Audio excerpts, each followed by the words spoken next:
Nous allons continuer le chapitre sur les fractions et nous allons parler de fractions et de demi-droites graduées. Alors, vous vous souvenez, quand nous avons parlé des demi-droites graduées, nous avons introduit un nouveau mot de vocabulaire, le mot abscisse. L'abscisse d'un point, c'est le nombre qui permet de repérer un point sur une demi-droite graduée. Alors, on va regarder un peu ce qu'on a à l'écran. On a une belle baguette bleue, mais une baguette quand même. Et on a aussi une demi-droite graduée ici. Ce point est l'origine de la demi-droite graduée, il correspond au nombre 0. Et tout au bout, ici, on a l'unité qui correspond au nombre 1. Rien d'exceptionnel à part la couleur de la baguette. Vous allez voir ce qui se passe un peu quand on clique ici. Alors, en bleu apparaît la moitié de la baguette, autrement dit une demi-baguette. On dira que ce point a pour abscisse un demi. On continue. Ici, en bleu, on a représenté un tiers de la baguette. Un tiers, deux tiers, trois tiers. On a représenté un tiers de la baguette. Ce point a pour abscisse un tiers.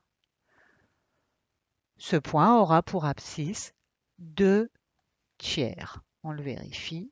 Voilà. Un tiers, deux tiers. Si on continue, j'ai colorié en bleu 3 tiers de baguette, c'est-à-dire la baguette complète, une baguette.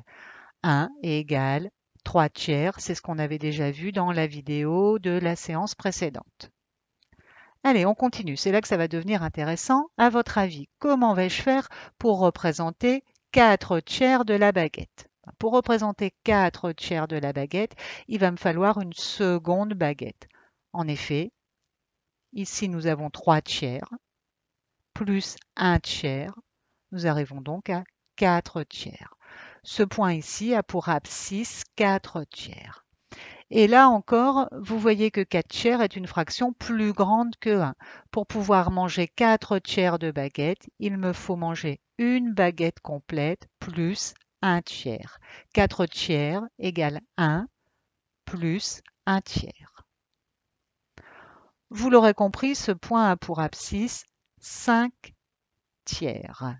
On vérifie, on est bien sur 5 tiers. 3 tiers plus 2 tiers. Ce point a pour abscisse 5 tiers. Ici, on arrive à la fin de ma deuxième baguette.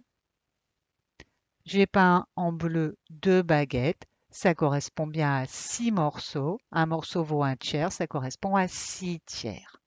Donc attention, souvent les élèves, quand on vous demande de placer 2 tiers, vous avez souvent envie de le placer ici. Attention, au nombre 2 correspond le nombre 6 tiers.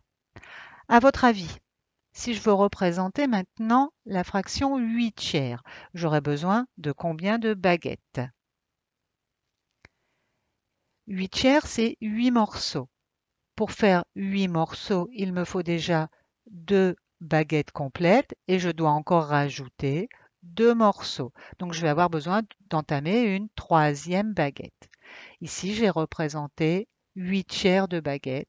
Ce point a pour abscisse 8 tiers. Ce point aura pour abscisse 9 tiers. Si je colorie en bleu mes 3 baguettes, j'ai bien colorié en bleu 9 morceaux. Allez, pour le plaisir, on continue. Si nous voulons représenter 13 tiers, 13 c'est 4 fois 3 plus 1. Il me faudra donc 4 baguettes complètes et 1 tiers d'une cinquième baguette. Ce point a pour abscisse 13 tiers. Ce qui est valable avec les tiers est valable avec tout autre dénominateur. Ici, je suis passé en quart. Allez, on va passer en cinquième, par exemple. À votre avis, quelle est l'abscisse de ce point? ici on compte en cinquième, 1 cinquième, 2 cinquièmes, 3 cinquièmes, 4 cinquièmes. Ce point a pour abscisse 4 cinquièmes. Si je veux maintenant placer 9 cinquièmes, donc là je suis à 4 cinquièmes, 5 cinquièmes, 5 cinquièmes, 6 cinquièmes, 7 cinquièmes, 8 cinquièmes, 9 cinquièmes. Ce point a pour abscisse 9 cinquièmes.